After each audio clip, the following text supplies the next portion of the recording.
I noticed that the general style of doing this is very pugilistic verbally, right? It's a sense of, oh, it's a knockdown, drag out cage fight between ideologues.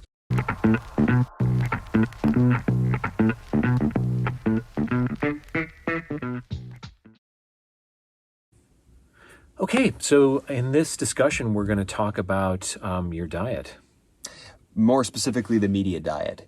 And this is one of those issues, I think, that really fits nicely in the conversation about how our minds are constantly working or organized by a confirmation bias, in the sense that we're looking for information out there that seems to confirm some view we have of the world around us.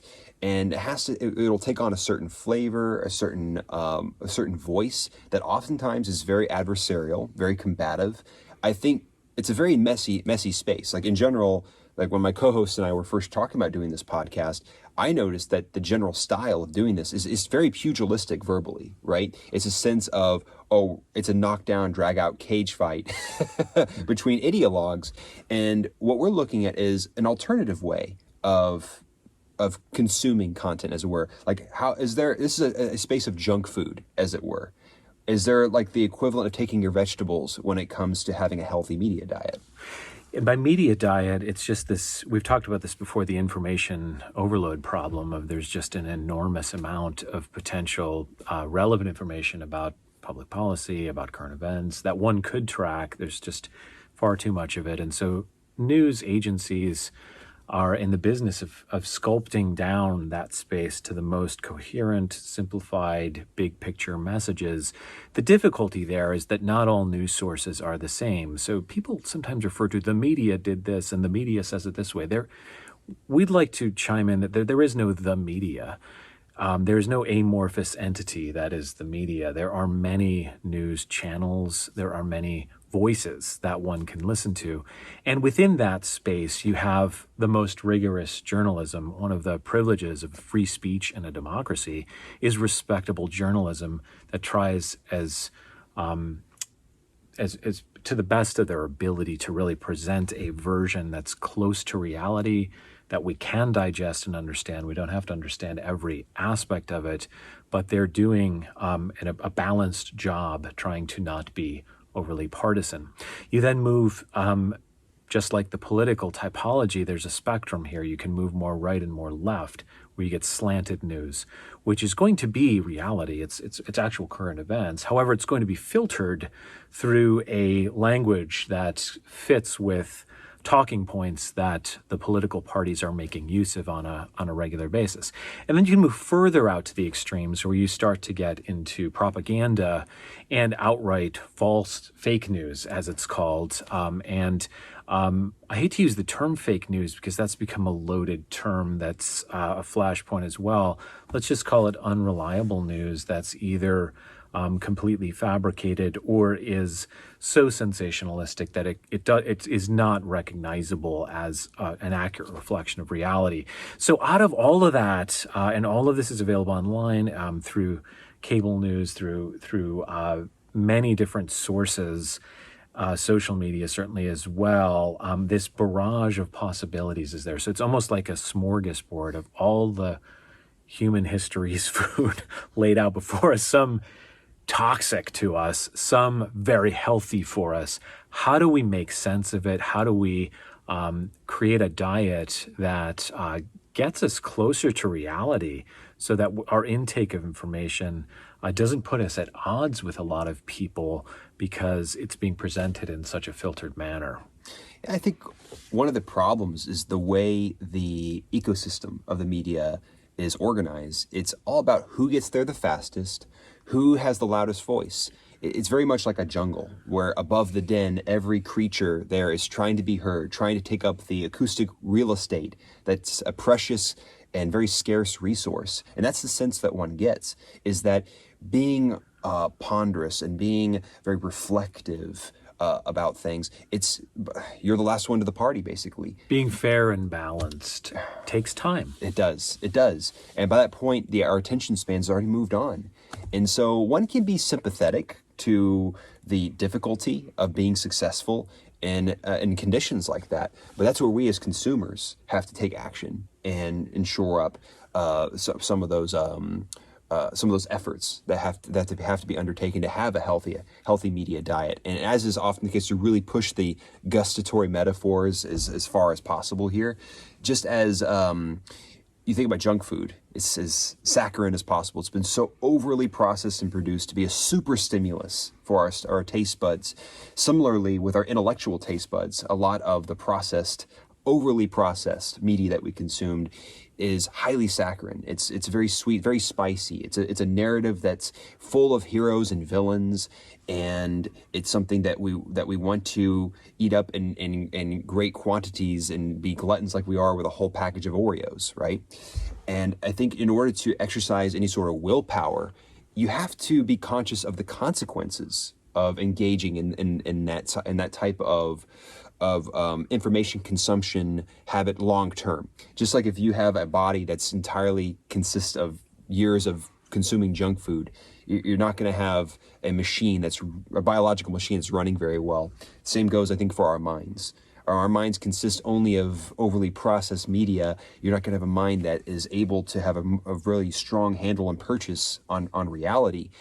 Just speaking for myself, if I'm trying to motivate myself to do something healthy, whether it's the way I'm eating or getting enough sleep or getting enough exercise, I have to think about the downstream consequences of those choices in terms of the benefits that are being conferred. If I'm going to take some time to read an article in The Economist, a real deep dive on a topic, I think about that as being, all right, I'm getting really highly intellectually nutritious substance here. It's going to be difficult, right? It's going to be challenging, but oftentimes, in order to get some juice, there has to be a squeeze involved here, right? And I think that's something that we ourselves as consumers of information need to recognize up front. I like the exercise analogy here because good information intake is laborious. There should be some tension. You should feel some gears sort of moving a little slowly within your mind. If it's pre-processed and delivered in a way that's definitive, you don't have to think about it at all. It just goes in, yep, I agree with that. You're doing it wrong. What you want to do is seek out that healthy tension. That's where your picture of reality is potentially able to be strengthened and informed. And I think an important part of that is the processing doesn't come from just the events. It's the manner of coverage. And you mentioned The Economist.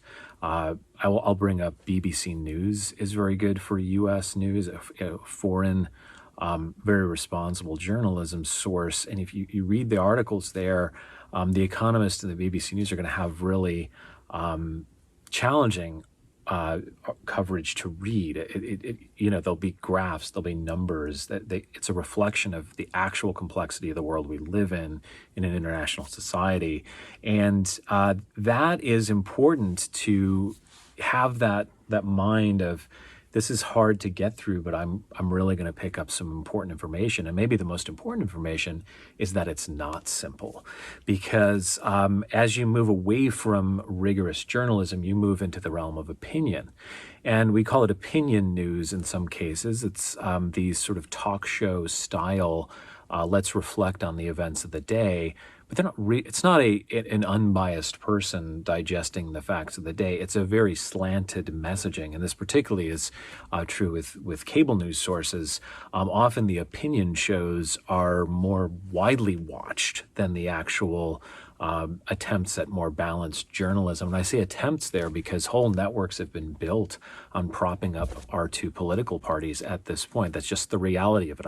So that midline centrist journalism is so important to seek out, especially amid all of these processed opinion news sources. And then again, you can go even further to where opinion news becomes just plain old opinion, and it doesn't really matter what the facts are. It's just someone loudly and stridently saying what they believe, and that can be compelling, just like a person shouting in a crowd something that sounds sensible and very directive and repeatedly will get attention. That'll get through the filter, but at a certain point, you need to ask other people, and you need to check, is that really the case, and get closer to the actual reality to sort of check your assumptions appropriately. I think a good heuristic or rule of thumb to use here, it's the same one we use for good science.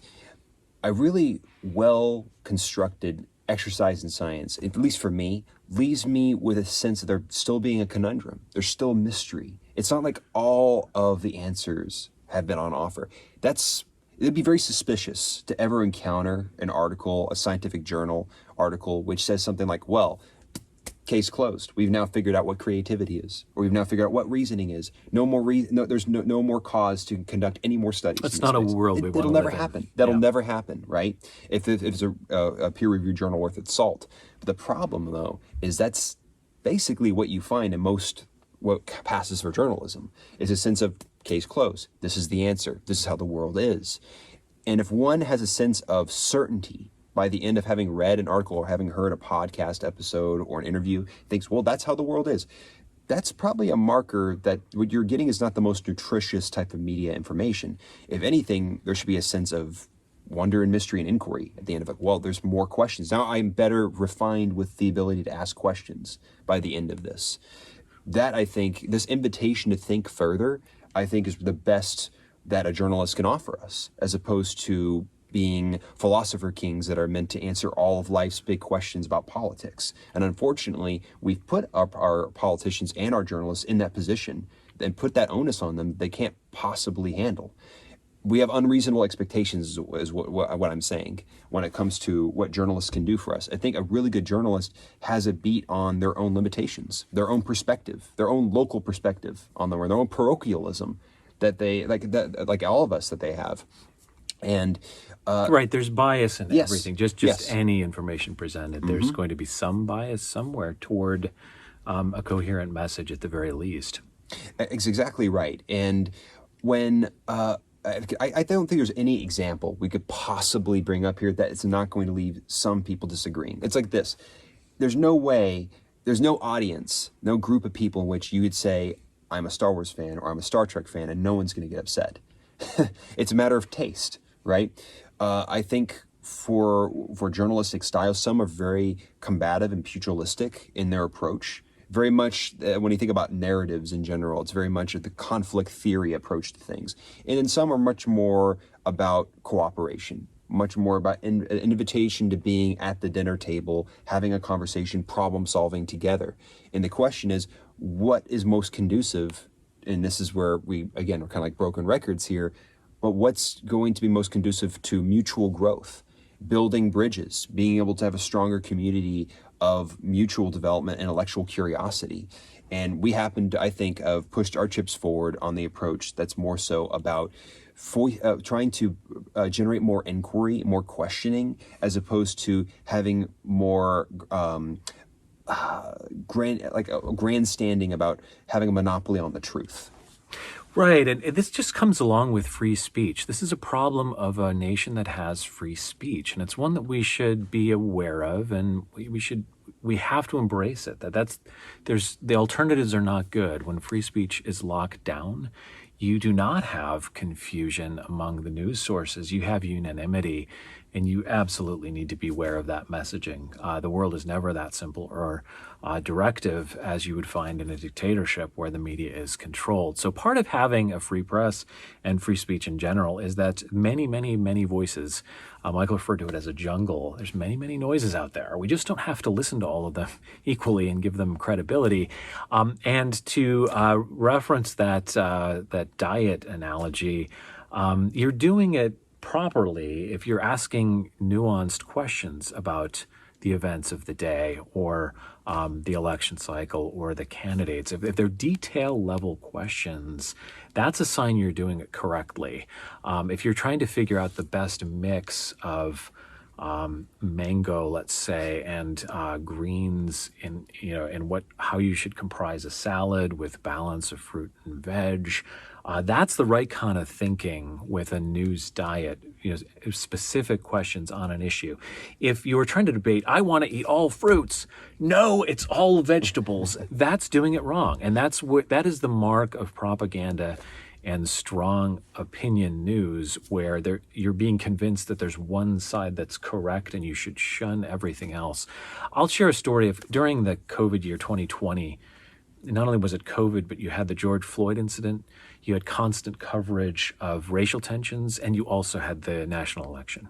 So it was just this bizarre time in which on a daily basis you were barraged with strong, strident opinion and seemingly definitive information about really important topics. But the country was listening to completely different voices. And as part of a coping mechanism for myself, I just started to try to tour the media sources, BBC News and Economist, I would consider centrist, but I would look at Fox News, I would look at MSNBC, and I try to understand what is the messaging here. I know they have a slant. I know that this is closer to opinion news in certain cases, and I would actually try to actively find a diverse set of opinion, particularly about COVID policy, because it was new and emerging. It wasn't reasonable that we would have a definitive truth about it, and I didn't expect anyone to. I was just doing this to try to understand what is the variety of food on offer on this particular topic, so that then I could make a more informed calculation of, first of all, what I would do, but also try to seek a more informed mental model for myself about what would be appropriate at any given moment, with an open mind toward, I know this isn't done yet, I know we've got a long way to go, and I'm going to keep my ear to the ground from a variety of sources to get through this. One thing, similarly, it was during COVID when I started becoming much more politically aware, deliberate about trying to explore different perspectives, different media sources. And it wasn't just the substance, not just the content itself that was interesting to me. It was the form that it all took. Noticing certain parallels and mirroring on the left wing and the right wing, that I thought was remarkable. For instance, when I would sample a set of podcasts that had a more definitively left-wing perspective or progressive perspective compared to those with a more conservative right-wing perspective, what I'd noticed is that they would mirror each other in so many remarkable ways. There was an internecine battle of purity testing. For instance, among the conservatives, there was conversation about the rhinos, the Republicans in name only, whereas among the progressives, you have a similar conversation about those who are truly progressive, truly left-wing enough, and not corporate Democrats, for instance. And similarly, when talking about each other, about those on the other side, it was a conversation about how, well, our side is about reason, their side is all about emotions and feeling. But they both were saying the same things about each other. Now, we're not trying to offer some sort of hackneyed both sidesism take here. It's merely to suggest that it is true. There are heterogeneities, right? Those who are left-wing and right-wing are not exactly the same individual, right? They have different values that they subscribe to. And what you see as a result of these different settings and our values is different ideological perspectives. But where they are similar is that they are both ideologues. They both have narratives about which they're extremely confident in their worldview, and they're willing to adduce arguments and marshal their intellectual abilities to be able to defend their worldview as best as possible, because it gives them so much. We all need a sense of purpose and place and meaning in the world. We all do. And if what's being threatened there is something very precious to us, when someone is telling us that we're wrong about something, it's not merely that we're being told something simple like, oh, is there it's not like your average belief of, is there an umbrella in the closet or not?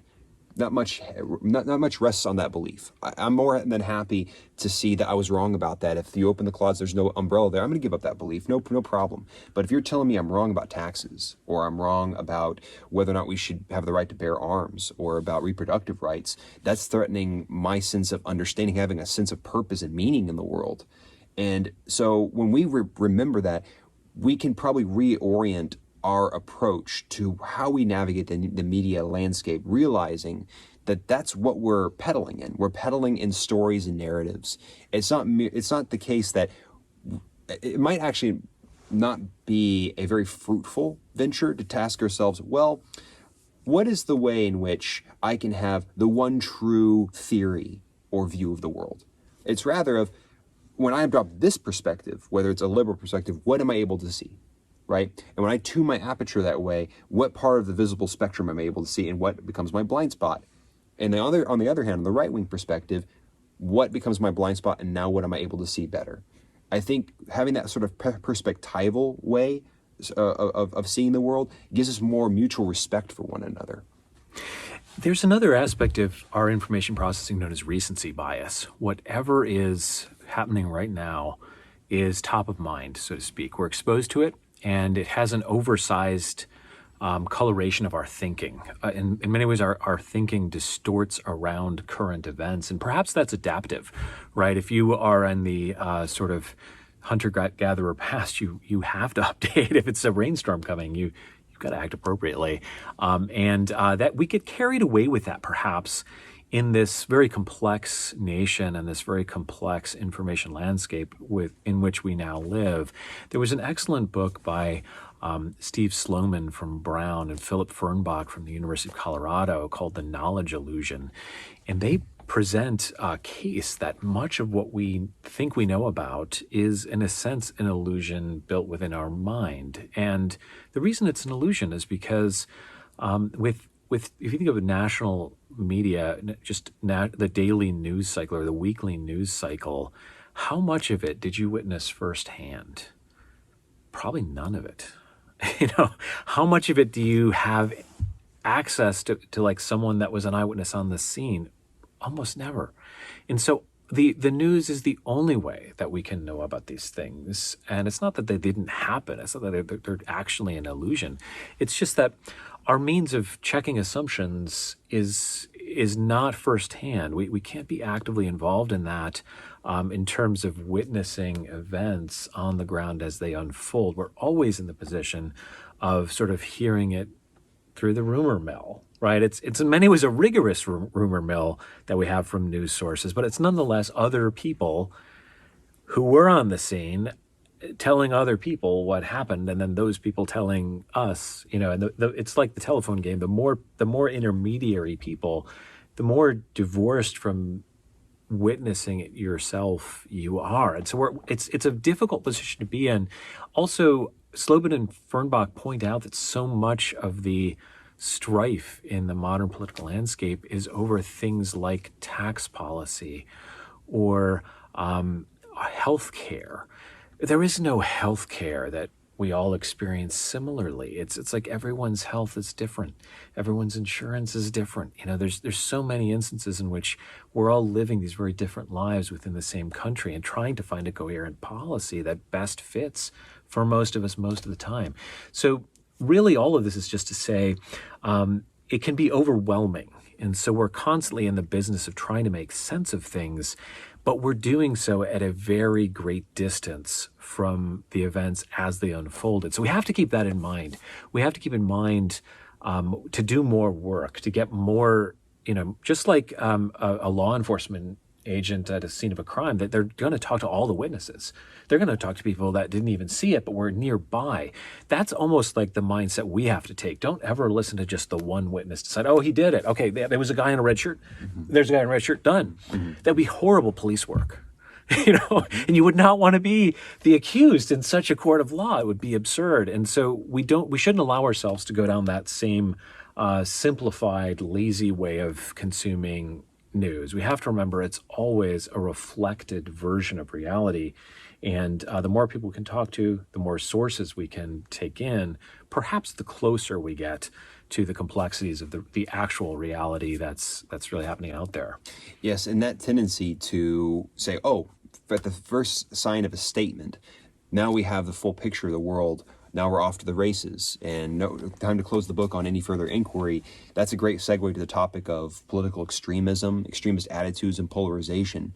But we think that good groundwork for setting up that discussion was our deep dive today that we just did on media diets. So we hope that everyone in our audience found something to take away from this that can be useful, can be constructive and adaptive in their own lives, and not just for themselves, but how they have conversations with others about the way we consume media.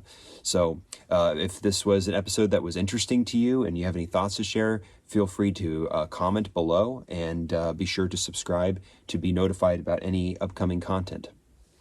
That's right. And just as some parting words, just to do some good out there is just remember to take in multiple sources. Don't rush to judgment. If you find your mind getting, if you find yourself getting emotional and develop a very strong opinion with just a single news source or even two news sources, go 3 or 4 news sources. Go one more news source further and try to actively figure out, what are they communicating? What's their bias? What's their leaning? And make up your mind in a slower, more reflective way, and we'll be a better nation if we do that.